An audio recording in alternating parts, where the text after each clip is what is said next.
नमस्कार दोस्तों, राम राम साहब। स्वागत है आपका अपनी वर्ल्ड हिस्ट्री लेक्चर सीरीज में। अब तक हम वर्ल्ड हिस्ट्री के 4 लेक्चर देख चुके हैं।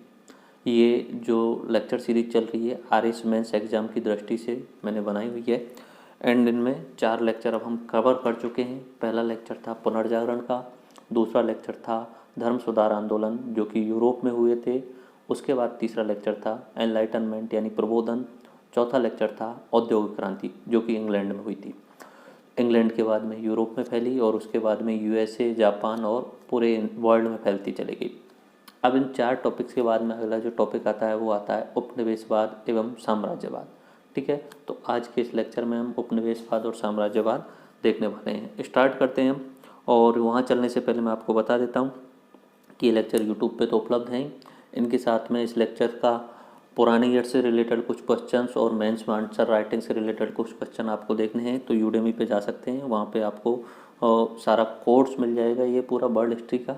ठीक है, वहाँ पे वीडियो लेक्चर्स भी मिलेंगे और उसके साथ में वीडियो लेक्चर्स से रिलेटेड दूसरा वीडियो जिसमें मैंने क्वेश्चन आंसर राइटिंग का डिटेल्ड एनालिसिस किया है। उसके अलावा पीडीएफ भी आपको यूडेमी पे मिल जाएगी और सारा डाउनलोडेबल रिसोर्स होता है, तो वहाँ पे आप उसके लिए आपको नीचे डिस्क्रिप्शन में लिंक मिल जाएगी और कमेंट में भी लिंक डाल दूंगा, तो वहाँ जाके आप सारे के सारे कोर्स पूरा देख सकते हैं। बाकी आगे भी इस तरीके से ही मैं लेक्चर बनाऊंगा, कुछ यूट्यूब पे भी डालूंगा, कुछ नहीं पूरे लेक्चर तो यूट्यूब पे डालूंगा, लेकिन पीडीएफ रिसोर्स आपको डाउनलोड करनी है और पूरा कोर्स कंटिन्यू एक सीरियल वाइज देखना है तो आपको यूडेमी पे जाना होगा। ओके, शुरू करते हैं। उपनिवेशवाद देखते हैं क्या पढ़ना है आज इस लेक्चर में। उपनिवेशवाद और साम्राज्यवाद, कॉलोनाइजेशन एंड एम्पीरियलिज्म। ठीक है, सबसे पहले देखेंगे उपनिवेशवाद क्या होता है, इसके प्रेरक तत्व क्या है, साम्राज्यवाद क्या होता है, एम्पीरियलिज्म क्या होता है, इसके कारण क्या है। ओके, नव साम्राज्यवाद क्या होता है, न्यू एम्पीरियलिज्म क्या होता है, ये भी देखेंगे।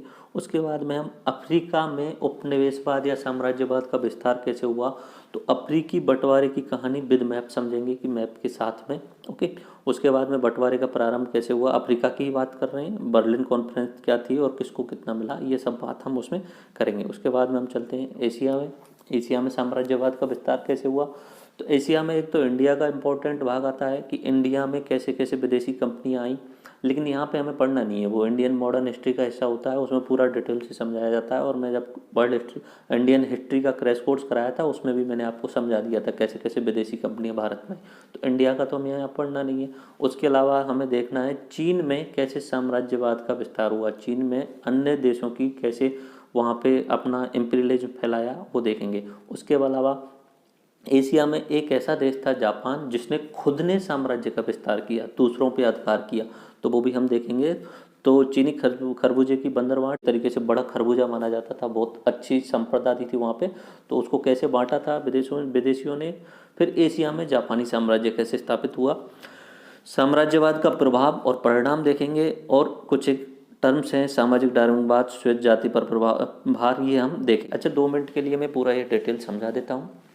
देखो, आपको मैंने अभी तक ये बता दिया है पुनर्जागरण, धर्म सुधार, प्रबोधन और औद्योगिक क्रांति, ये चारों घटनाएं जो हुई हैं वो कहाँ पे हुई हैं, यूरोप में हुई हैं। इन सब के साथ में जो उनका व्यापार करने का तरीका था वो बदल गया है। अब वहाँ पे जो व्यवस्था आ गई है वो पूंजीवादी आ गई है और कंपनियों को खुली छूट दे दी गई है, आप चाहो जहाँ जाके व्यापार करना है वहाँ जाके व्यापार करो। तो वहाँ की प्राइवेट कंपनियाँ पूरे विश्व में अलग अलग जगह जा कर के व्यापार करना शुरू करती हैं। लेकिन वो जब अलग अलग जगह जाते हैं तो वहाँ पे देखते हैं कि वहाँ के लोग तो आपस में ही लड़ रहे हैं, तो वो धीरे धीरे उन लोगों की आर्थिक गतिविधियों को कंट्रोल करने लगते हैं। जैसे कि भारत में कंपनी शासन आ जाता है सन 1773 में पहला एक्ट आ गया था, तो उस समय से अलग अलग देशों में उनकी आर्थिक गतिविधियों को कंट्रोल करने लग जाती हैं विदेशी शक्तियाँ।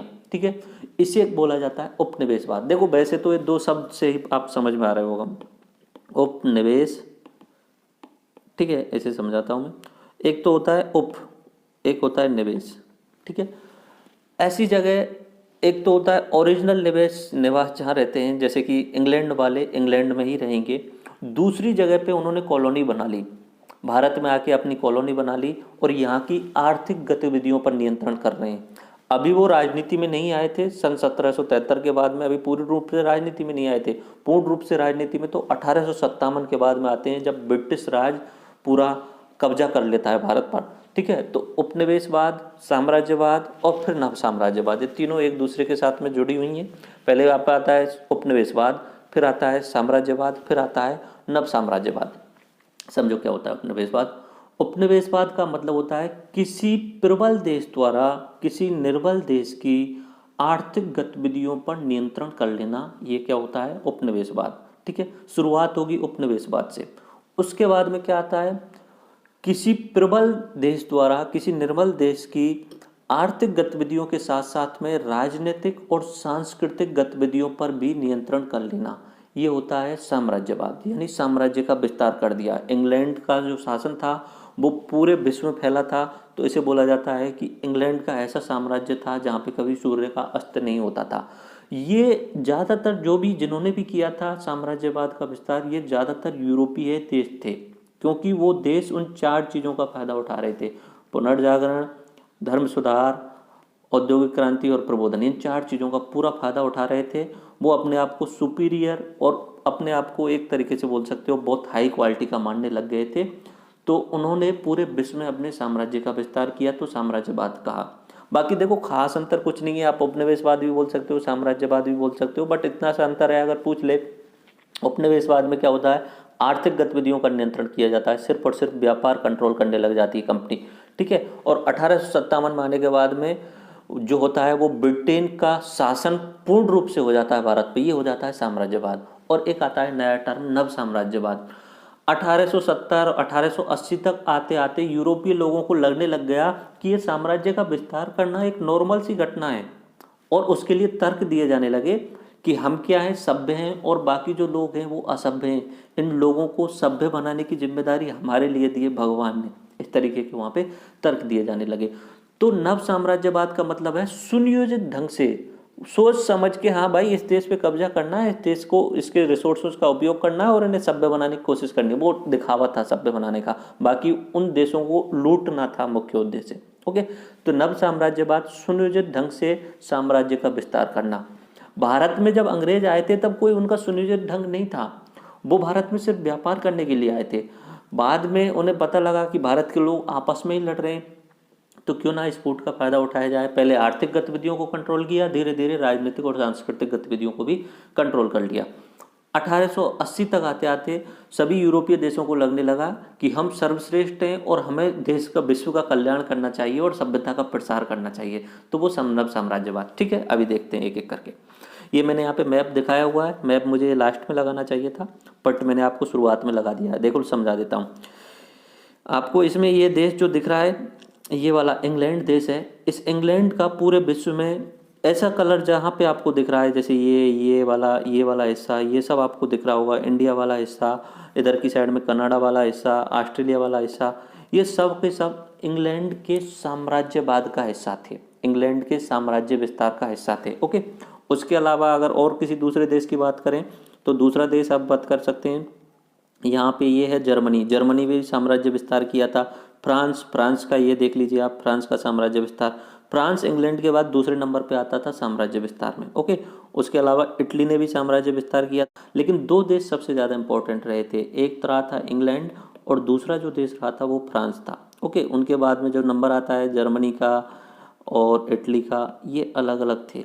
बाकी होने को तो भारत में आपको पता होगा तो गोवा में इस वाली जगह के जो लोग थे पुर्तगाली लोग, उन्होंने भी शासन किया था। ओके, तो ये अपना मैंने मैप लगाया हुआ है, ऐसे लास्ट में चलते चलते भी देख लेंगे जब साम्राज्यवाद खत्म होने वाला होगा। ओके, ये यूरोप का मैप है। इसमें फिर से आपको दिखा देता हूँ, मैं हर लेक्चर में बार बार दिखाता हूँ ताकि आपके माइंड में फिक्स हो जाए कि कौन कौन से देश जो हैं ये पूरा साम्राज्य विस्तार करने वाले हैं। पहले नंबर पर तो ये है इंग्लैंड वाला क्षेत्र, ये साम्राज्य विस्तार करेंगे सबसे ज़्यादा, भारत पर इनका ही शासन रहा था। दूसरे नंबर पे ये वाला जो देश है फ्रांस, ये भी दूसरे नंबर पे रहता है। उसके बाद जर्मनी, ठीक है, इन्होंने भी साम्राज्य विस्तार किया था। और भारत की बात की जाए तो स्पेनिश लोग भी आए थे, पुर्तगाली लोग भी आए थे, ठीक है। और आने को तो ये नीदरलैंड जो है ना, नीदरलैंड, हॉलैंड, इसे डच लोग भी बोला जाता है, तो डच भी भारत में आए थे, तो इन्होंने अपना साम्राज्य विस्तार किया था इस तरीके से। और होने को इटली ने भी साम्राज्य विस्तार किया था। ओके, ये आपको समझ में आ गया होगा। अब चलते हैं टू द पॉइंट लेक्चर के हिसाब से। ओके, क्या होता है उपनिवेशवाद, सिलेबस देख लीजिए एक बार। एशिया व अफ्रीका में साम्राज्यवाद एवं उपनिवेशवाद। ये अपना आर्यसमें में इसका सिलेबस है। देखो 3 घटनाएं एक साथ में, उपनिवेशवाद है, साम्राज्यवाद है और नव साम्राज्यवाद है। ओके, जब शक्तिशाली राष्ट्र किसी निर्बल राष्ट्र की आर्थिक गतिविधियों को अपने हित में संचालित, नियंत्रित और नियमित करे तो क्या कहलाता है? उपनिवेशवाद। किस चीज को? आर्थिक गतिविधियों को। आर्थिक गतिविधियों को जब शक्तिशाली राष्ट्र किसी निर्बल राष्ट्र की आर्थिक गतिविधियों को, उनका व्यापार कंट्रोल करने लग जाते हैं। जैसे ब्रिटिश ईस्ट इंडिया कंपनी जो है भारत का पूर्ण रूप से व्यापार कंट्रोल करने लग गई थी सन 1773 के बाद में। साम्राज्यवाद क्या होता है? आर्थिक के साथ साथ राजनीतिक गतिविधियों और सांस्कृतिक गतिविधियों पर नियंत्रण करने लग जाते हैं प्रबल राष्ट्र निर्बल राष्ट्र के। ओके, यानी शक्तिशाली राष्ट्र निर्बल राष्ट्र के आर्थिक के साथ साथ में राजनीतिक और सांस्कृतिक गतिविधियों को, और डायरेक्टली इसे बोला जा सकता है अगर कोई शक्तिशाली राष्ट्र निर्बल राष्ट्र की राजनीतिक कंट्रोल रख ले, यानी सेना भी खुद ही, बाकी जितने भी कंट्रोल करेंगे वही करने वाले हैं, तो ये हो जाता है साम्राज्यवाद। और नव साम्राज्यवाद क्या था? राजनीतिक शक्ति का सुनियोजित ढंग से विस्तार किया जाने लगा, एक स्वाभाविक प्रक्रिया मानने लगे। किस चीज को स्वाभाविक प्रक्रिया माने जाने लगा? कि ये जो साम्राज्यवाद का विस्तार हो रहा है ये स्वाभाविक है, ये हमें करना ही है, ये हमारी दायित्व है, इस तरीके से उन्होंने मानने लग गए थे। ठीक है, जैसे कि अफ्रीका वो विस्तार हुआ था, अफ्रीका का बंटवारा किया था उन्होंने, ये सब हुआ था 1870 के बाद में। ओके, साम्राज्यवाद का सामान्य अर्थ है मातृ देश किसी दूसरे देश पर अपना प्रभुत्व स्थापित कर ले। मातृ देश यानी जैसे मान लीजिए इंग्लैंड, इंग्लैंड वालों का मातृ देश इंग्लैंड हो गया, उनकी मदरलैंड जो हो गई वो इंग्लैंड हो गया।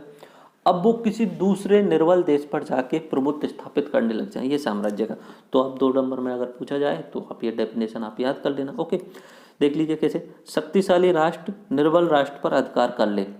शक्तिशाली राष्ट्र है, यहाँ पे निर्बल राष्ट्र है, ये क्या कर रहा है? इस पे अधिकार किस किस तरीके से? उपनिवेश तरीके से, उपनिवेशवाद तरीके से, साम्राज्यवाद तरीके से, नव साम्राज्यवाद तरीके से।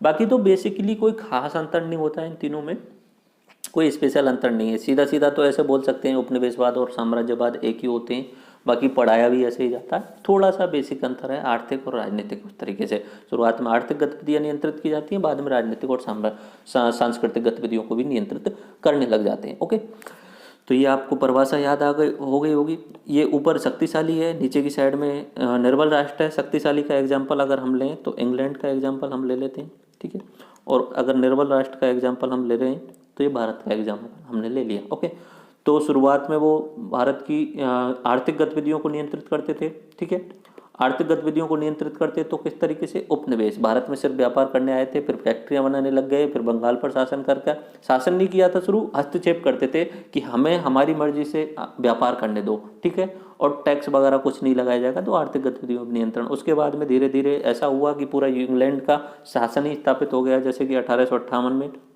एक्ट आया था, जीओआई एक्ट। उसके बाद में साम्राज्य का पूरा विस्तार हो गया, भारत पूरा का पूरा ब्रिटेन के अधीन हो गया था। नव साम्राज्य विस्तार ये अफ्रीका में हुई घटना थी, जो सुनियोजित ढंग से की गई थी। आपस में मिल बैठ के फ्रांस, स्पेन, जर्मनी और इंग्लैंड सब ने मिल बैठ के सोचा कि अफ्रीका का भी बंटवारा करना है, तो अफ्रीका को आराम से बैठ के वहाँ पे मैप ला के उसमें लाइन खींच दी, ये इसका ये इसका, इस तरीके से सुनियोजित ढंग से वहाँ पे बंटवारा कर दिया गया। ये नव साम्राज्यवाद। नव साम्राज्यवाद के टाइम पे माना जाने लगा कि ये नेचुरल प्रोसेस है। ओके, उसके बाद में अब देखते हैं क्या प्रेरक तत्व रहे इन सब को बढ़ाने में, इन तीनों चीज़ों को बढ़ाने में, या एक साथ बोल सकते हो भले ही साम्राज्यवाद, ठीक है, साम्राज्यवाद को बढ़ाने में क्या प्रेरक तत्व रहे। एक तो नई भौगोलिक खोजें हुई थी, मैंने आपको बताया था पुनर्जागरण वाले लेक्चर में बताया था, जब ऑटोमन साम्राज्य का अधिकार हो जाता है तुर्की पर, तो नए नए जो यात्री होते हैं, समुद्र यात्री, वो खोजने के लिए निकलते हैं नए रास्ते। तो कोलंबस जो था वो आया था खोजने को भारत, लेकिन पहुंच गया अमेरिका, तो वहाँ पे जाके उन्होंने अपनी कॉलोनी स्थापित कर दी, ठीक है, वहाँ पे 13 कॉलोनी बनाई जो बाद में आज़ाद हो गई, अमेरिका, यूएसए वाला क्षेत्र। उसके बाद में वास्को डी गामा जो भारत आया था, तो भारत की खोज की, तो भौगोलिक खोजें होने लग गई थी, और सब कौन कर रहे हैं? यूरोपीय लोग कर रहे हैं, ठीक है। उसके बाद में वैज्ञानिक आविष्कार हुए। लास्ट लेक्चर में, औद्योगिकरण वाले लेक्चर में भी बताया था कि वहाँ पे जो थिंकिंग हो गई थी, एनालिटिकल थिंकिंग हो गई थी, सोचने लग गए थे वो, ऐसा नहीं आंख बंद करके विश्वास नहीं करते थे, वो पूर्ण रूप से और तार्किक रूप से, लॉजिकल रूप से, साइंटिफिक टेम्पर रूप से सोचने लग गए थे। तो नए नए वैज्ञानिक आविष्कार होने लग गए थे, राष्ट्रीय राज्यों का उदय होने लग गया था। पहले तो क्या होता था, पूरा एक क्रिसेंडम बोलते हैं जिसे, पूरा ईसा का राज्य होता था और छोटे छोटे राज्य होते थे। लेकिन अब क्या होने लग गया, जाति भाषा के आधार पर वहाँ पे अलग अलग राष्ट्रों का उदय होने लग गया। जैसे जर्मनी बनने लग गया, फ्रांस बनने लग गया, स्पेन, ये बनने लग गए थे उस समय। पहले छोटे छोटे हिस्से होते थे, सामंतवाद का हिस्सा होते थे, लेकिन अब बड़े होकर के राज्य बनने लग गए थे, जो कि रोम वाले शासन को मानने से इनकार कर रहे थे, रोम के पोप को मानने से इनकार कर रहे थे। तो नए राष्ट्रीय राज्यों का उदय होने लग गया, और ये राष्ट्रीय राज्य जो है आपस में एक दूसरे के साथ में प्रतिस्पर्धा करने लग गए। अपने आप को सुपीरियर दिखाने के लिए साम्राज्य का विस्तार करना शुरू कर दिया, आर्थिक गतिविधियां तेज कर दी, तो नए राष्ट्रों का उदय होने लग गया। नए व्यापारी वर्ग का उदय हुआ था। ठीक है, ये मैं आपको बता चुका हूँ 2-3 बार पिछले लेक्चर्स में। जो व्यापार करने वाला था वो अब पैसे वाला होने लग गया था, यानी एक तीसरा वर्ग आने लग गया था। पहले तो दो ही वर्ग होते थे नॉर्मली, दो वर्ग एक तरीके से। पहले नंबर पे तो होता था पादरी, उसके बाद में राजा और सामंती ये होते थे। उसके बाद में पैसे वाला कोई नहीं होता था, बाकी जितने भी होते थे 90-95% वो गरीब होते थे, किसान वगैरह बाकी सब। ठीक है, तो तीसरे नंबर पे एक नया वर्ग उभर के आया, व्यापारी वर्ग, जिसके पास क्या था, पैसा भी था, तो वो अपनी सुविधाएं चाहता था तो और व्यापार भी बढ़ाना चाहता था। तो फिर व्यापार करने के लिए वो व्यापारी वर्ग कंपनी बना के अलग अलग जगह पे जाने लग गए। जैसे कि भारत में ब्रिटिश ईस्ट इंडिया कंपनी आई थी, वो व्यापारी लोगों ने मिलकर बनाई थी, सरकार की कंपनी नहीं थी, ब्रिटेन वाली सरकार की कंपनी थी। ओके, समुद्री रास्तों की खोज, जैसे कि मैंने यहाँ पे बताया था। ओके, पुनर्जागरण और धर्म सुधार आंदोलन ये बैकग्राउंड में चल ही रहे थे, तो लोगों की सोच जो हो गई थी वो तार्किक हो गई थी। और पूंजीवाद, ये सबसे ज़्यादा इंपॉर्टेंट फैक्टर है। लेट देम बी, ये सभी सरकारें वहाँ की करने लग गई थी, व्यापारियों को छूट दे दी, तुम्हें जो करना है करो, तुम्हारी मर्जी, तुम जहाँ पे भी जाके व्यापार करो, हमारे लिए थोड़ा बहुत टैक्स दे दो, हम तुम्हें नहीं रोकेंगे। ओके, तो ये इसके प्रेरक तत्व थे। नव साम्राज्यवाद देखते हैं क्या है, पूछी जा सकती है परिभाषा, एक बार देख लेते हैं क्या है। ये जो हुआ था 1870 ईस्वी के बाद में हुआ था। ओके, यूरोपीय देशों द्वारा राजनीतिक शक्ति का विस्तार करना अपना कर्तव्य समझा जाने लगा। अब कर्तव्य समझने लग गए 1870 के बाद में कि ये हमारा कर्तव्य है, हमें विस्तार करना है, इस तरीके से कर्तव्य समझा जाने लगा। साम्राज्य विस्तार को प्रतिष्ठा से जोड़ लिया गया। जो जो नए नए राज्य बने थे, नए राष्ट्र राज्य बने थे, वो इसको प्रतिस्पर्धा से जोड़ रहे थे। फ्रांस इंग्लैंड से प्रतिस्पर्धा कर रहा है, जर्मनी फ्रांस से प्रतिस्पर्धा कर रहा है, तो वो और साम्राज्य विस्तार कर रहे थे। और उनका सोच यही थी, जितना साम्राज्य विस्तार कर लेंगे उतने ही ज़्यादा शक्तिशाली हो जाएंगे, क्योंकि साम्राज्य विस्तार करने पे आर्थिक गतिविधियां नियंत्रित हो गई। अब पैसा होने के बाद में तो कोई कुछ भी कर सकता है, जिसके पास जितना ज़्यादा पैसा वो उतना ही ज़्यादा मजबूत। तो ठीक यहाँ पे उस साम्राज्य विस्तार को किस चीज़ से जोड़ा जाने लगा, प्रतिस्पर्धा से, प्रतिष्ठा से जोड़ा जाने लगा। तो आपस में सभी साम्राज्य विस्तार बढ़ाने लग गए थे। एग्जाम्पल क्या है, अफ्रीका में साम्राज्य का विस्तार कर दिया गया। 1865 तक 1870 तक अफ्रीका में साम्राज्य का विस्तार नहीं हुआ था, सिर्फ 10% अफ्रीका के क्षेत्र पर साम्राज्य विस्तार था।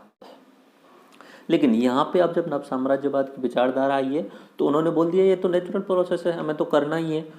तो अगले 30 सालों में पूरे अफ्रीका का बंटवारा उन्होंने कर लिया, सबने मिल बांट के। ओके, यूरोप के साथ यूएसए और जापान भी साम्राज्य विस्तार में शामिल हो गए। जापान भी बोल रहा था कि साम्राज्य विस्तार तो नेचुरल प्रोसेस है, यूएसए भी बोलने लग गया, तो ये भी साम्राज्य बढ़ाने लग गए। तो ये क्या है, साम्राज्य विस्तार, नव साम्राज्यवाद। तो ये आप याद कर लेना, 5 मार्च में ये पूछा जा सकता है, नव साम्राज्यवाद को समझाइए। तो कब हुआ, 1870 के बाद में हुआ। पहली बात तो कर्तव्य समझा जाने लगा, दूसरा आपस में प्रतिस्पर्धा करने लगे, यानी प्रतिष्ठा का रूप हो गया था। जितना ज़्यादा साम्राज्य उतनी ही ज़्यादा उसकी प्रतिष्ठा, जिस तरीके से बोल सकते हैं, जितना ही ज़्यादा साम्राज्य बढ़ाएंगे उसके बाद उतनी ज़्यादा पावर हो जाएगी, उतना प्रतिष्ठावान हो जाएगा। ओके, उसके बाद में ये एग्जाम्पल दे सकते हैं अफ्रीका में, और धीरे धीरे वो शामिल हो गए थे यूएसए और जापान भी। अब देखते हैं नव साम्राज्यवाद के उदय के कारण। देखो, आर्थिक कारण, राजनीतिक कारण, धार्मिक कारण, ये सारे के सारे मैंने यहाँ पे लिखे हुए हैं, भौगोलिक कारण और अन्य कारण जो अनुकूल परिस्थितियाँ थी। एक एक करके देखते हैं।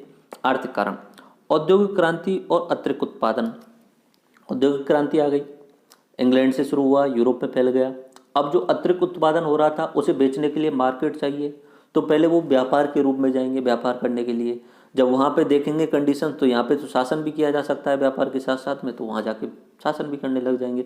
तो औद्योगिक क्रांति जो थी उसने बहुत बड़ा योगदान दिया था इस साम्राज्य विस्तार में। और एक्चुअली में इंग्लैंड का जो साम्राज्य विस्तार था और इंग्लैंड की जो उन्नति थी वो सारी की सारी भारत के ऊपर डिपेंडेंट थी। भारत से कच्चा माल ले जाते सस्ते दामों पे, बिल्कुल बिल्कुल सस्ते दामों पे ले जाते, भारत में कोई टैक्स नहीं देते किसी राजा को। इंग्लैंड में उत्पादन बनाते, यहाँ से जैसे कि कॉटन लेके चले गए और वहाँ पे कपड़ा बना दिया, अब उसे बेचने के लिए फिर से भारत के गरीब लोगों के पास में आ रहे हैं और मनमर्जी दामों पे उसे बेच रहे हैं। ठीक है, तो उन्हें बहुत ज़्यादा मुनाफा हो रहा था। तो भारत की लूट इक्वल टू इंग्लैंड का संपत्ति या इंग्लैंड का संपन्न होना, ये होता है इस साम्राज्य विस्तार। ठीक है, तो औद्योगिक क्रांति का रोल था इसमें। ओके, अनाज व कच्चे माल की आवश्यकता थी, तो वो कहाँ से मिल रही है उन्हें?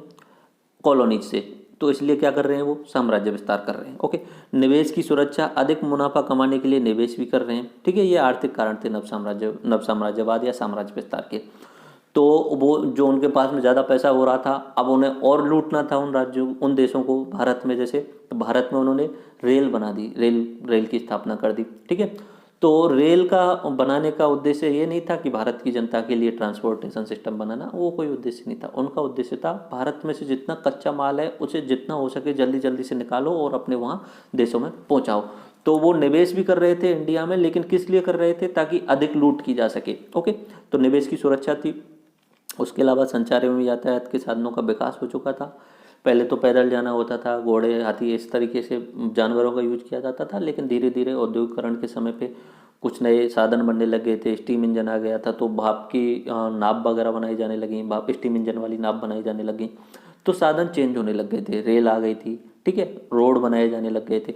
उसके अलावा जनसंख्या का दबाव, तो रोजगार देना था इंग्लैंड वालों को और बसाने के लिए जगह चाहिए थी, तो क्या करें? साम्राज्य विस्तार करें। आगे बात समझ में। औद्योगिक क्रांति का अतिरिक्त उत्पादन है, उत्पादन को कहाँ बेचना है? जाओ कॉलोनी में भेजो। ठीक है, अनाज व कच्चे माल की आवश्यकता है, कहाँ से लाएंगे? जाओ कॉलोनी से लेके आओ।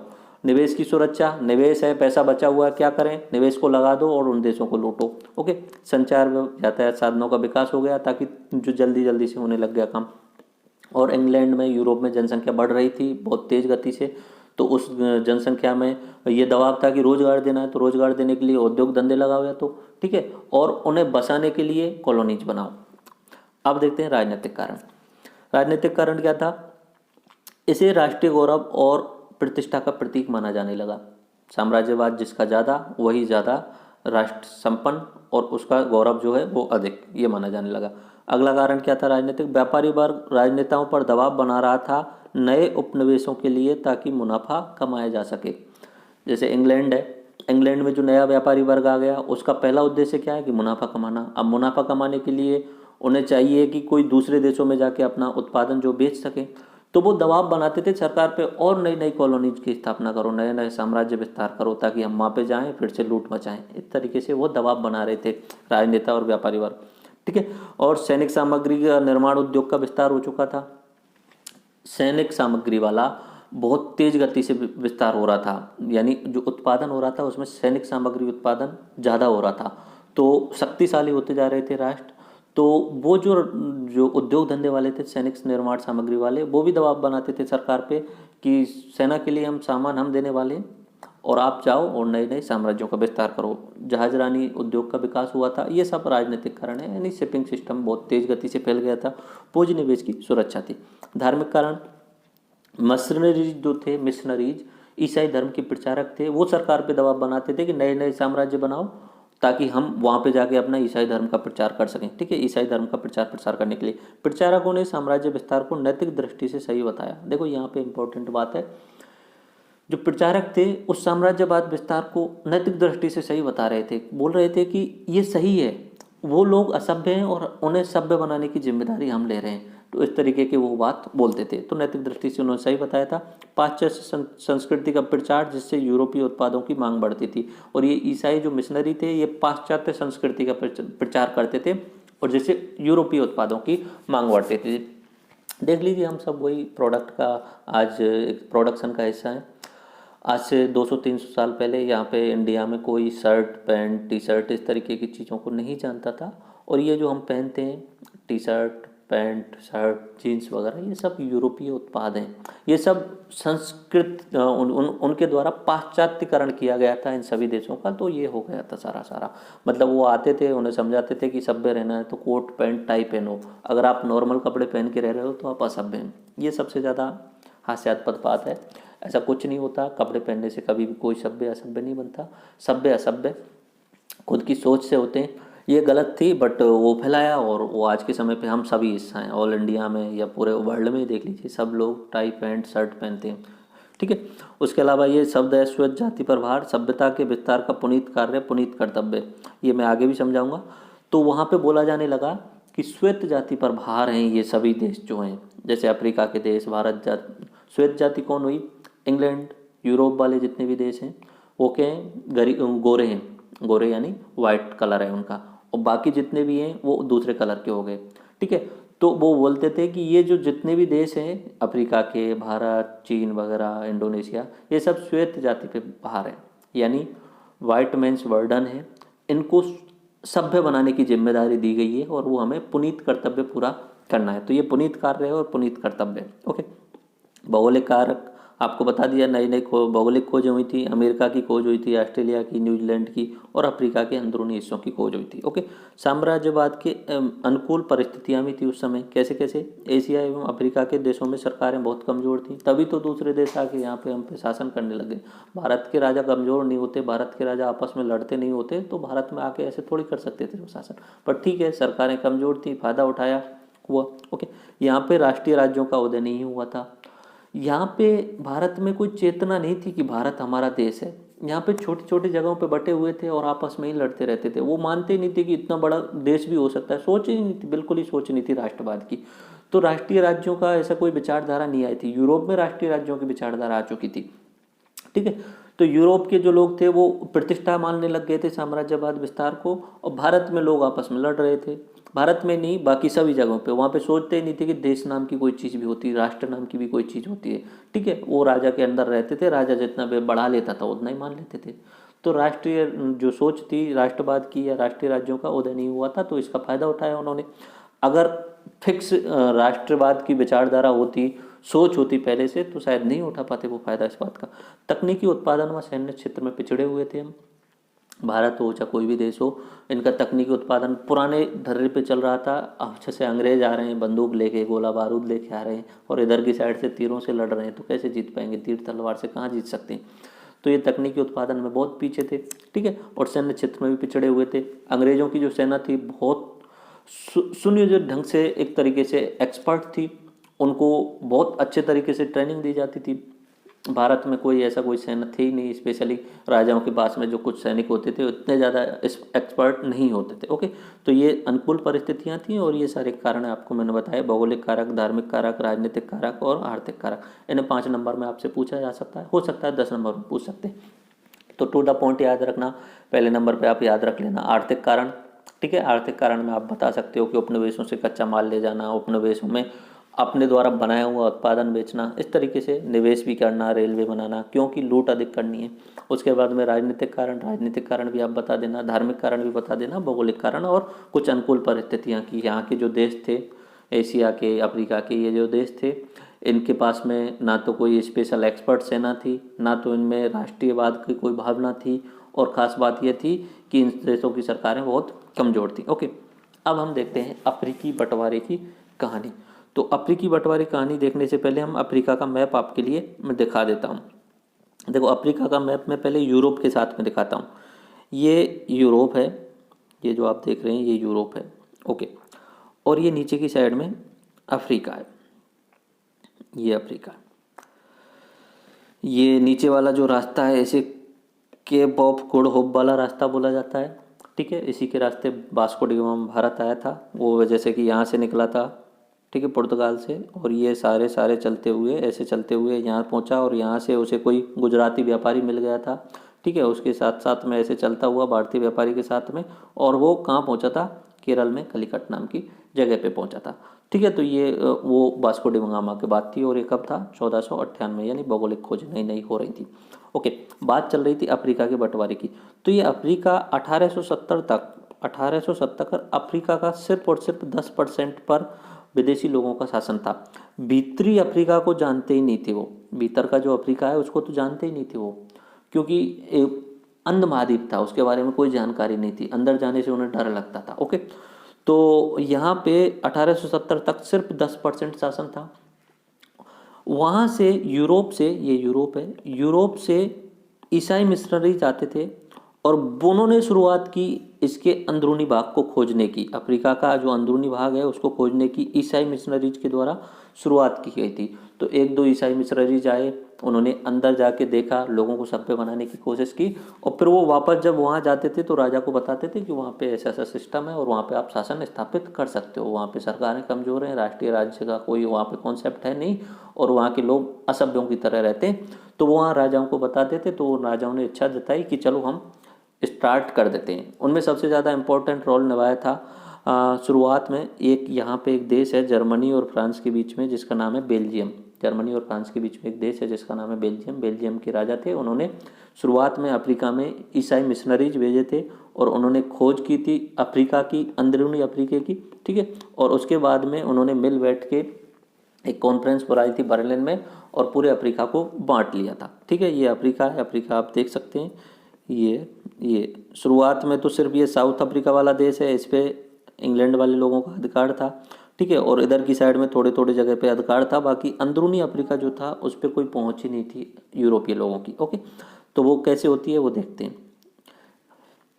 देखिए 1870 ईस्वी तक अफ्रीका में सिर्फ 10% क्षेत्र पर यूरोपीय साम्राज्य का विस्तार था। ओके, 1910 तक आते आते 90% अफ्रीकी क्षेत्र पर यूरोपीय साम्राज्य विस्तार हो गया। अब आया बात समझ में कि 40 साल में पूरे अफ्रीका पे शासन कर लिया और वो भी बिना युद्ध लड़े। ठीक है, तो देखते हैं कैसे। इसमें 1910 तक इंग्लैंड के हिस्से में सबसे ज़्यादा हिस्सा आया, मैंने बताया था, अभी थोड़ी देर बाद मैप में दोबारा भी दिखाऊंगा। 37% हिस्सा उन्होंने अफ्रीका का कब्जा कर लिया था, यानी दक्षिण अफ्रीका, मिस्र और अन्य जगहों पे। फ्रांस दूसरे नंबर पे रहा था, 20% हिस्सा किया। मोरक्को, सहारा मरुस्थल वाला क्षेत्र तीसरे नंबर पे जर्मनी रहा था, ठीक है। अंदरूनी अफ्रीका की खोज का श्रेय किसको जाता है? धर्म प्रचारकों को, ठीक है। मैंने अभी थोड़ी देर बाद पहले बताया था, धर्म का प्रचार करने वाले जो ईसाई मिशनरी थे वो जाते थे और उन्होंने ही अंदरूनी अफ्रीका की खोज की थी। देखो दो नाम यहाँ पे आपको याद रखने हैं, ये धर्म प्रचारक हैं, एक है डेविड लिविंगस्टोन। दो नाम आपको याद रखने, कैसे भी करके आप याद करना। एक है डेविड लिविंगस्टोन और दूसरा है हेनरी स्टैनली। ओके, देखिए डेविड लिविंगस्टोन जो थे वो स्कॉटिश पादरी थे, स्कॉटिक जैसे स्कॉटिश जिसे बोल सकते हैं, ठीक है, वहाँ के पादरी थे। और 1841 में वो अफ्रीका आए थे। 1841 में अफ्रीका के अंदरूनी भागों की तरफ आए थे। उन्होंने विक्टोरिया झील की खोज की, न्यासा झील की खोज की और आंतरिक क्षेत्र की खोज की, अफ्रीका के आंतरिक क्षेत्र की। ओके, और ये इसमें अफ्रीका में ही कहीं खो गए थे। ये डेविड लिविंगस्टोन जो थे वो अफ्रीका में खोज करते करते बीच में कहीं खो गए थे, मिल ही नहीं रहे थे। ओके, उसके बाद में हेनरी स्टैनली आए थे, ये भी पादरी थे। 1871 में अफ्रीका भ्रमण शुरू किया इन्होंने, ठीक है। तो इन्होंने कांगो नदी क्षेत्र का जो हिस्सा था उसकी खोज की और इन्होंने एक पुस्तक लिखी थी, थ्रू द डार्क कॉन्टिनेंट, अंध महाद्वीप के अंदर से, इस तरीके से कि उन्होंने खोज की थी। तो यूरोपीय लोगों को अफ्रीका से परिचित कराने का श्रेय किसको जाता है? Henry Stanley. ये वहाँ पहुँच नहीं पाए थे और उन्होंने पूरी जानकारी नहीं दे पाए थे, लेकिन जब हेनरी स्टैनली आए थे तब उन्होंने ये लिविंगस्टोन की जो सारी जानकारी थी वो मिल गई थी उन्हें। ओके, तो इन दोनों का, इनका भी सम्मिश्रण इन्होंने कर दिया और उन्होंने पुस्तक लिख the through the dark continent. तो वहाँ से अफ्रीका के बारे में लोगों को पता चला। सबसे पहले शुरुआत कौन कर रहे हैं? बेल्जियम के शासक हैं लियोपोल्ड, ठीक है। इन्होंने हेनरी स्टैनली को भेजा है अफ्रीका की खोज करने के लिए और इनके बाद में इन्होंने एक कंपनी बना ली है, दोनों ने मिलके। अब बेल्जियम के शासक ने और हेनरी स्टैनली ने, उस कंपनी का नाम क्या है? International association for explore and civilization of Africa, ठीक है, इस नाम से एक कंपनी बना ली है। और लियोपोल्ड ने जो बेल्जियम का राजा है, उन्होंने कांगो बेसिन क्षेत्र में साम्राज्यवाद की स्थापना कर दी। ओके, कांगो बेसिन क्षेत्र अभी मैप में एक बार और दिखाते हैं।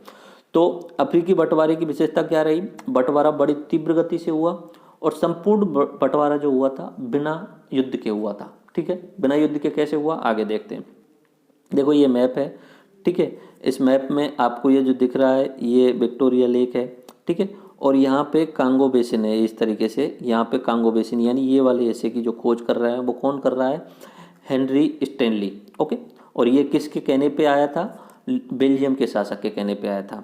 यहाँ पे मैं आपको एक बार दोबारा से बेल्जियम बता देता हूँ कि बेल्जियम कहाँ पे, और फिर हम आपको अफ्रीका का मैप तो दिखाई चुके हैं।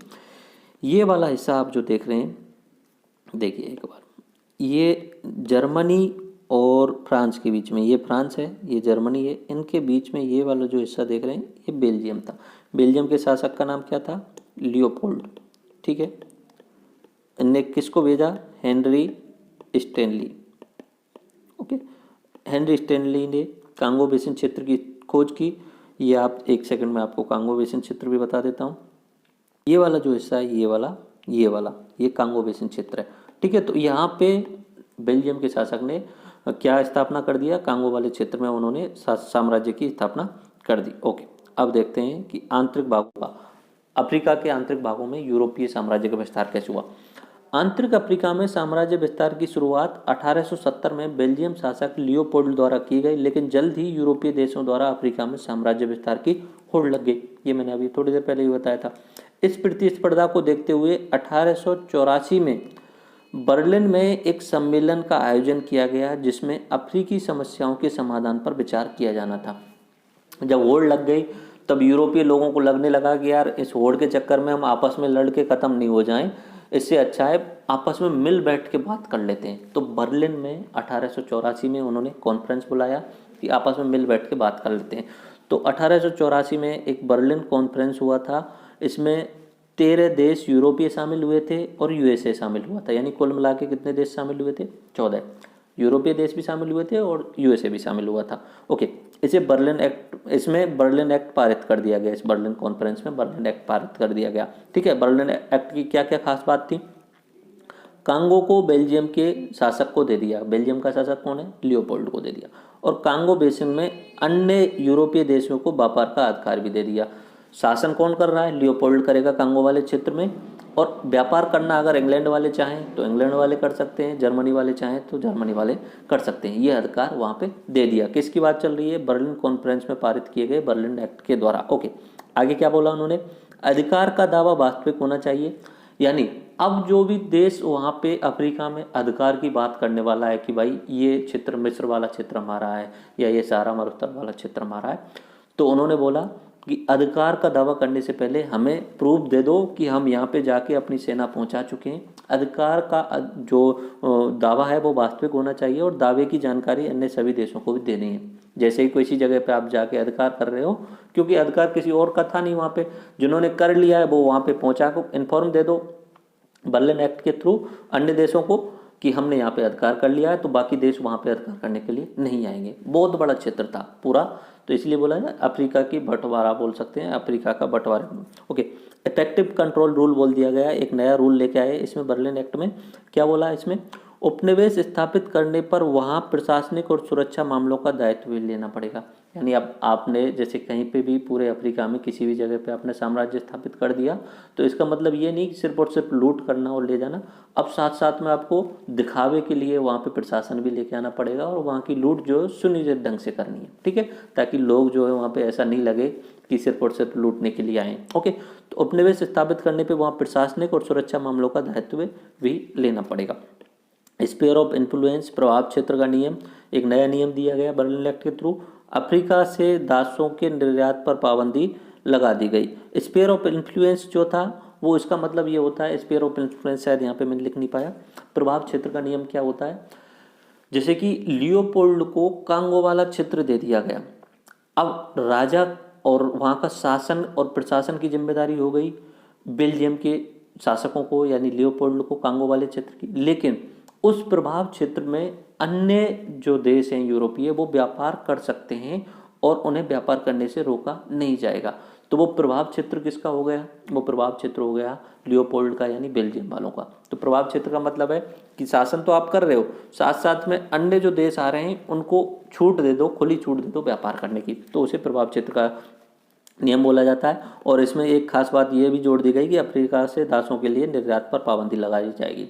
अफ्रीका से जो दास भेजे जाते थे अमेरिका वगैरह खेती करने के लिए, तो वो नहीं भेजे जाएंगे। बाकी रोका नहीं था, ऐसा चलता रहा था, दास भेजे जाते थे।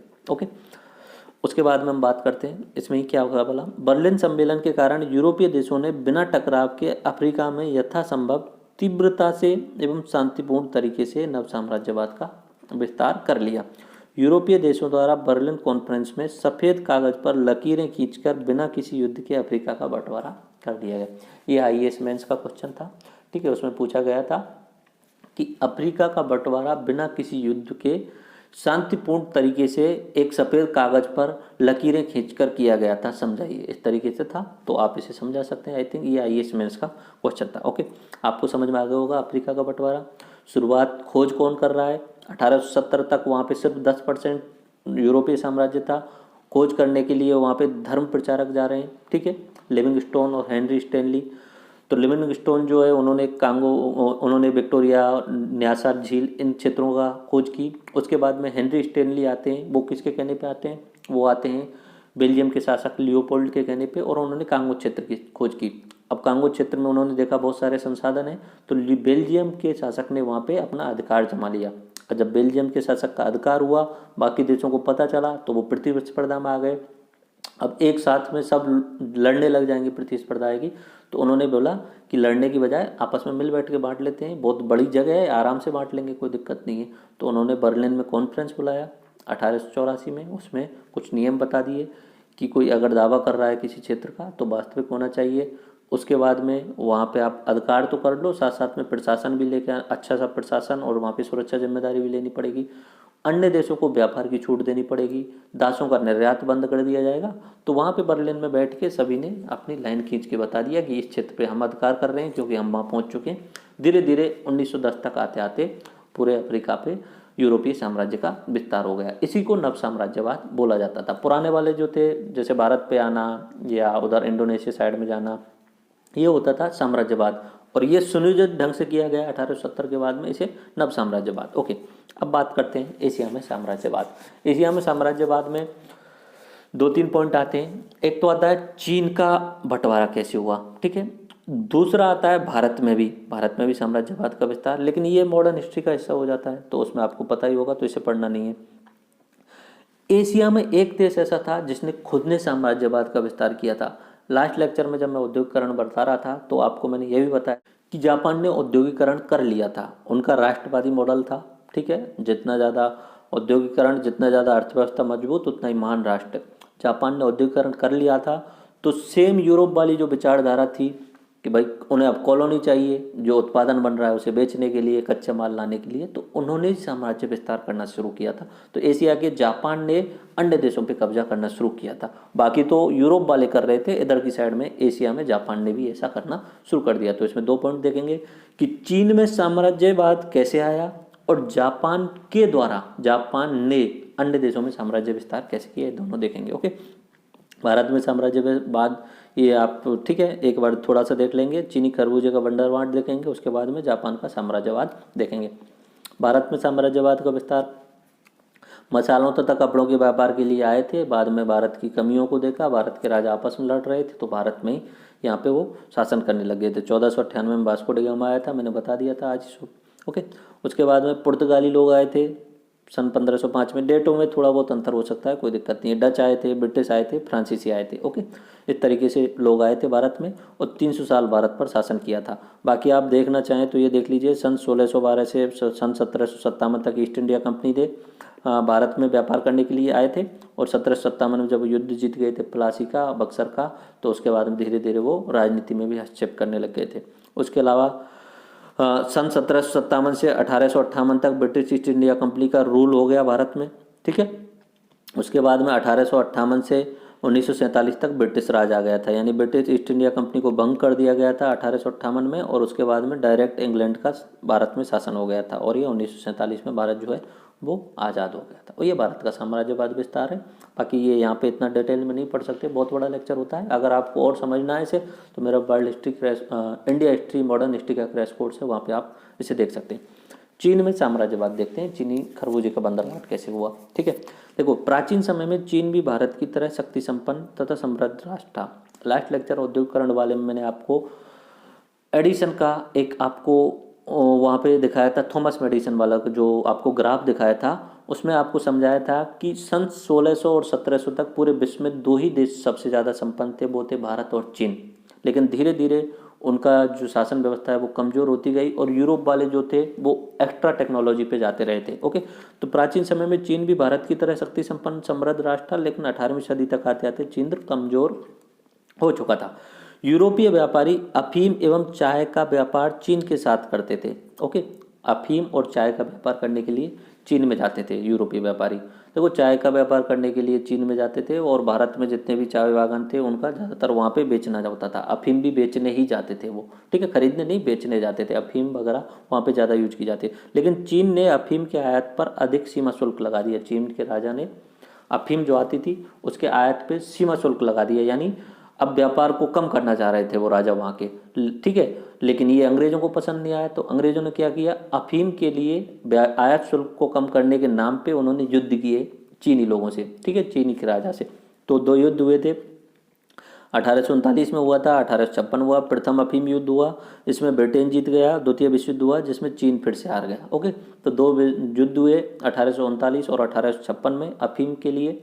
अफीम युद्ध बोला जाता है, चीन के अफीम युद्ध बोला जाता है इन्हें, और दोनों में चीन हार गया था। तो चीन हार गया इन दोनों युद्धों में, तो पूर्ण रूप से वो कमजोर हो गया था चीन, ठीक है। ब्रिटेन ने हरा दिया 2 बार। तो धीरे धीरे क्या हो रहा है, जापान ने भी साम्राज्य विस्तार के लिए चीन पर हमला करना शुरू कर दिया। जापान का औद्योगिकरण हो गया था, जापान ने भी चीन पर हमला करना शुरू कर दिया।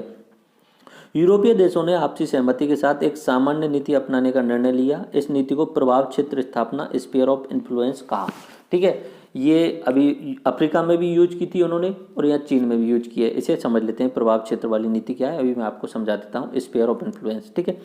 तो स्फीयर ऑफ इन्फ्लुएंस के तहत क्या किया उन्होंने, इंग्लैंड ने दक्षिण चीन का हिस्सा ले लिया, फ्रांस ने वियतनाम के आसपास वाला क्षेत्र ले लिया, जर्मनी ने हांगो नदी वाला क्षेत्र ले लिया, रूस ने उत्तरी चीन वाला क्षेत्र ले लिया। क्या है स्फीयर ऑफ इन्फ्लुएंस, देखो इसके 2-3 पॉइंट हैं।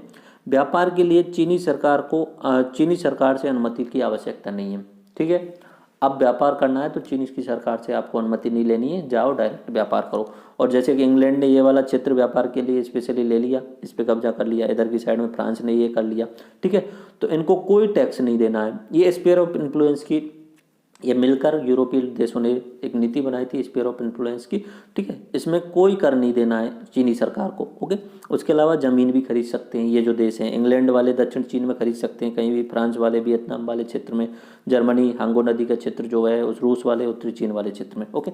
और अतिरिक्त क्षेत्रातीत अधिकार भी प्राप्त होंगे, बहुत सारे अधिक अधिकार मिलेंगे। यद्यपि चीन में स्थानीय सरकार बनी रही, स्थानीय सरकार को नहीं हटाया गया था वहाँ पे, जैसे कि भारत में राजा महाराजाओं के साथ किया था उन्होंने, छोटे लेवल पे उनको रखा, ठीक है। और किसी यूरोपीय या जापानी देश का प्रत्यक्ष अधिकार भी नहीं हुआ वहाँ पे।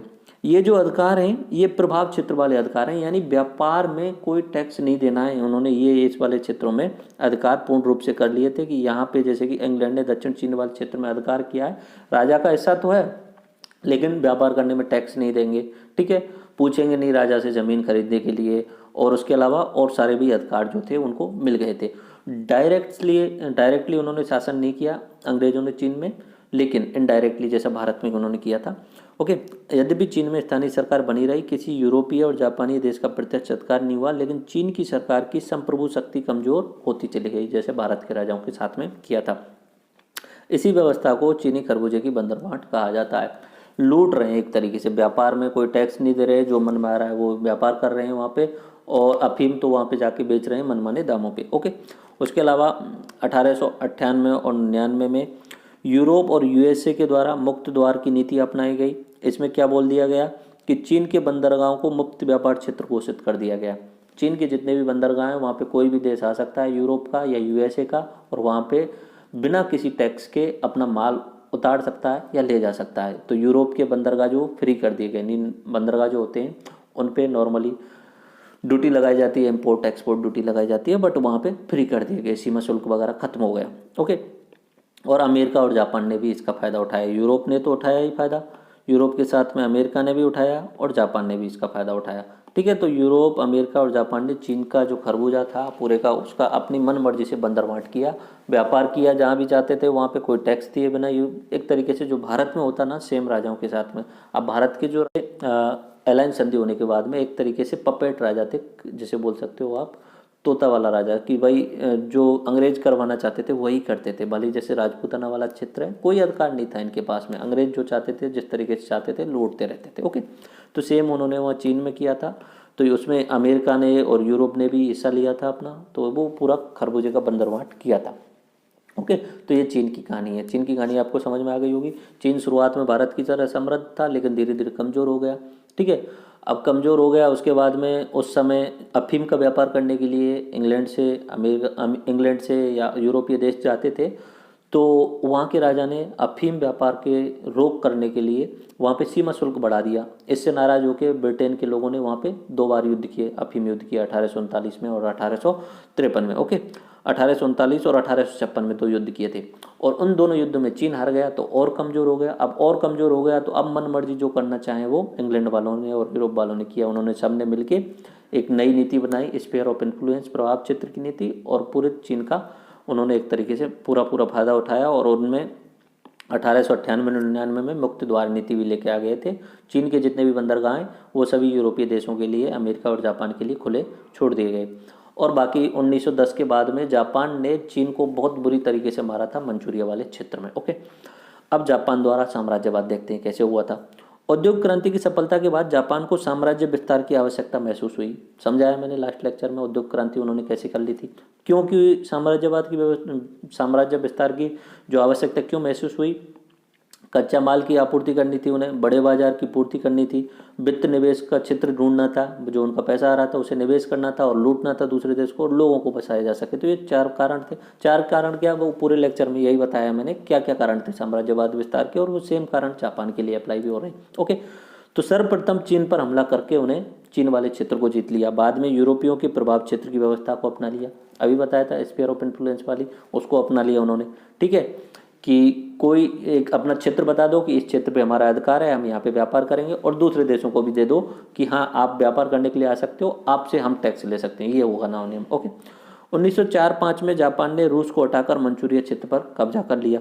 ठीक है, रूस को हरा दिया उन्होंने 1904-05 में, और मंचूरिया एक चीन का हिस्सा है उस पर अधिकार कर लिया।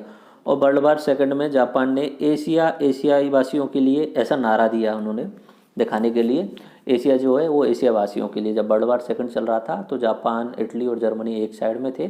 ठीक है, और उन्होंने, जापान वालों ने नारा दिया था एशिया वासियों के लिए। तो एशिया वासियों में एक तरीके से जोश आ गया, ऐसा लगने लगा कि ये तो जापान जो है वो हमारे साथ में है। जैसे कि इंडिया वालों को भी ऐसा लगने लगा जापान हमारे साथ में, इंडोनेशिया वालों को, सिंगापुर वालों को इस तरीके से लगने लगा। और वो जापान की सेना मजबूत थी, तो अलग अलग जगह पे जहाँ पे भी इंग्लैंड का शासन था उन जगहों पे जापान भी आक्रमण करते जा रहे थे, और उन क्षेत्रों को कब्जा तो नहीं कर रहे थे, उन क्षेत्रों में कुछ समय के लिए अपनी सरकार लगाते जा रहे थे। ऐसा ही भारत के साथ में भी होने वाला था, बट हो जाता तो क्या होता मुझे नहीं पता। बाकी सुभाष चंद्र बोस जी का आपने सुना ही होगा, उन्होंने इंडियन नेशनल आर्मी बनाई थी, INA बनाया था। तो वहाँ से उन्होंने जापानी सेना के साथ में मिलके अंडमान निकोबार क्षेत्र को कब्जा कर लिया था, और पूर्वोत्तर वाले क्षेत्र में भी आ गए थे। बाद में वो चले गए थे, जा रहे थे जहाज में तो उनकी मौत हो गई थी, और वहाँ पे वो असफल हो गए। ठीक है, तो वो जापान के साथ में ही कर रहे थे, जापान के साथ में, और जर्मनी से हिटलर का साथ लिया था। वो सुभाष चंद्र बोस जी का तरीका था। क्या होता क्या नहीं होता ये पता नहीं है, बट ये था कि अगर वहाँ पे वो सक्सेस हो जाते तो शायद हो सकता था 1942 में ही इंग्लैंड को भगाया जा सकता था भारत में। धीरे धीरे अगर वो चढ़ते जाते इधर की साइड में, भारत की साइड में आते जाते पूर्वोत्तर वाले क्षेत्र से, तो अंग्रेज़ों को भगाया जा सकता था।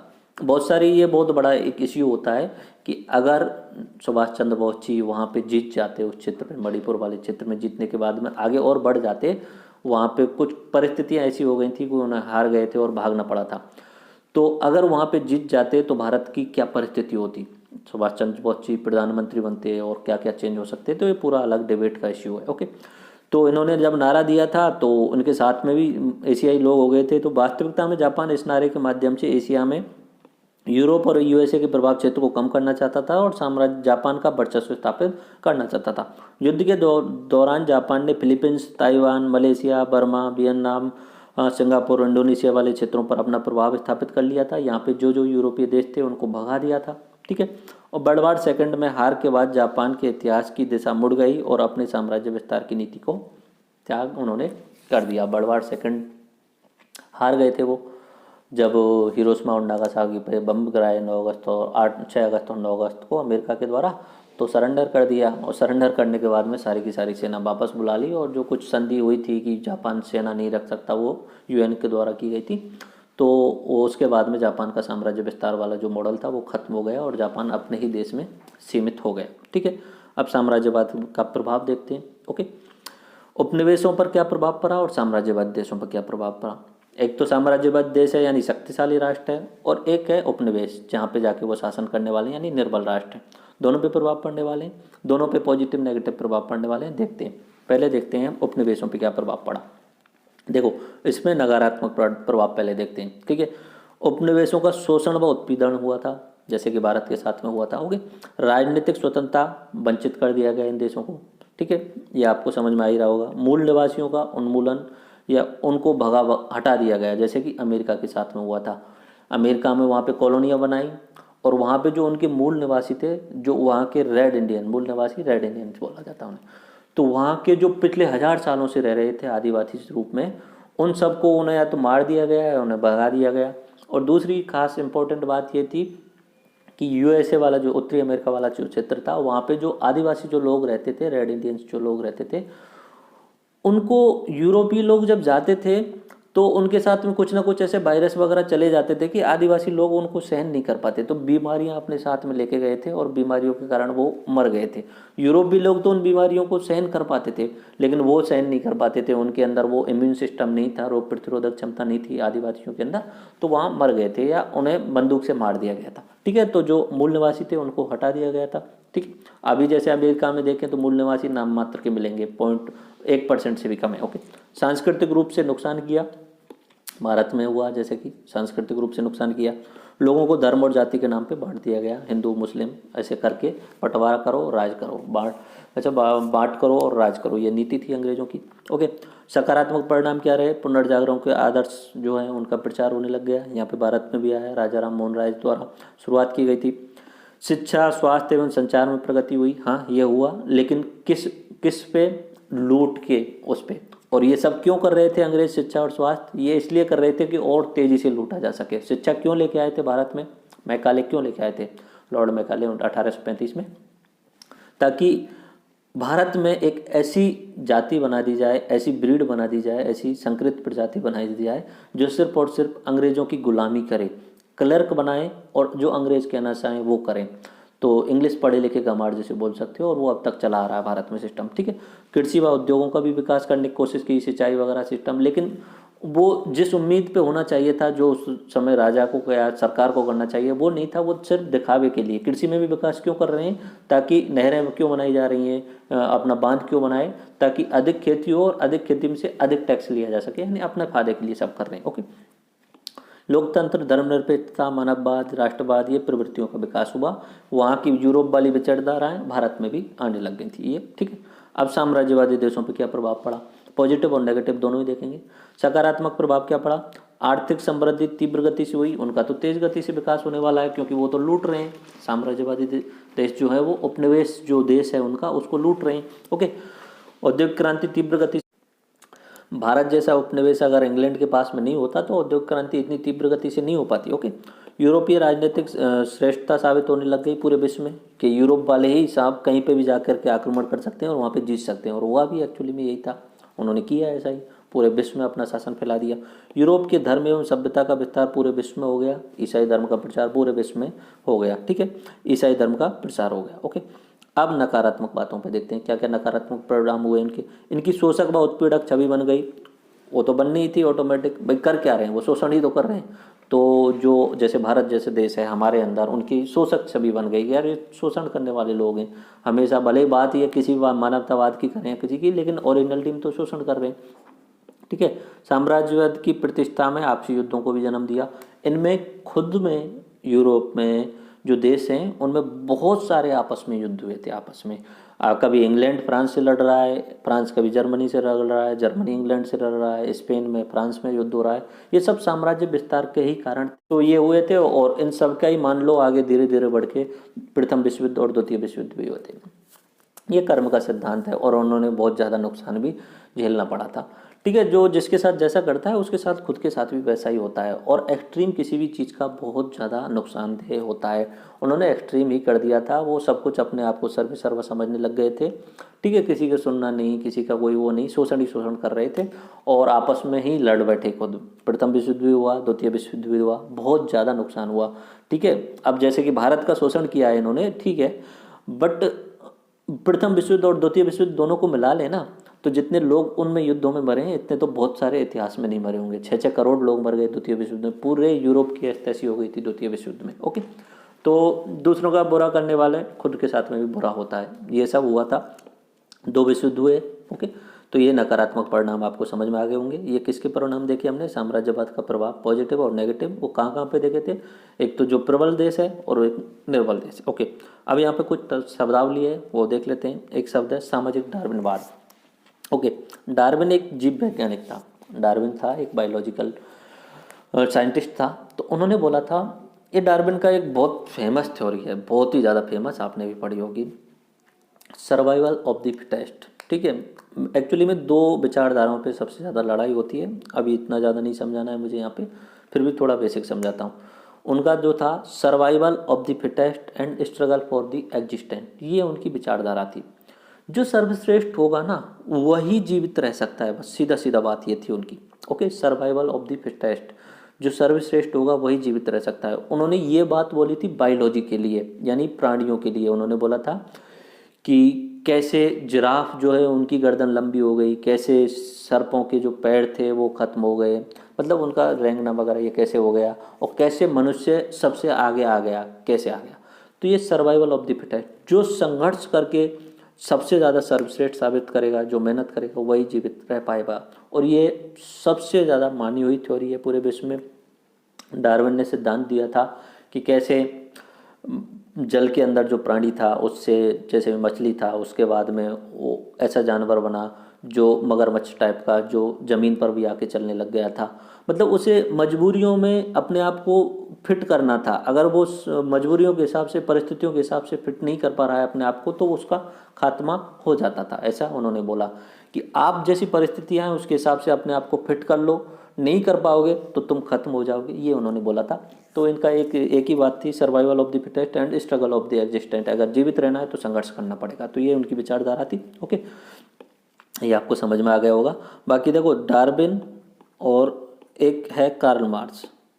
ठीक है, ये 2 विचारधारा बहुत भयंकर हैं, इन पे ही पूरा विश्व टिका हुआ है एक तरीके से। 2 विचारधारा हैं, इधर की साइड में डार्विन है, इधर की साइड में कार्ल मार्क्स है। डार्विन वाली विचारधारा को आप ये बोल सकते हो कि इन्होंने ही क्या अपना लिया, पूंजीवाद वाली विचारधारा। व्यापार करो, जो ज़्यादा पैसा कमाएगा वही आगे निकलता जाएगा। कार्ल मार्क्स कहते हैं कि शोषण करना अधिकार नहीं है। ठीक है, कार्ल मार्क्स की जो विचारधारा है, साम्यवाद वाली विचारधारा, वो सबको समान लेने के चलती है। तो इनके अलग लेक्चर होंगे, उसी समय बात करेगी। 19वीं सदी के अंतिम दशकों के दौरान सामाजिक व राजनीतिक क्षेत्र में भी इस विचारधारा को अपनाया जाने लगा।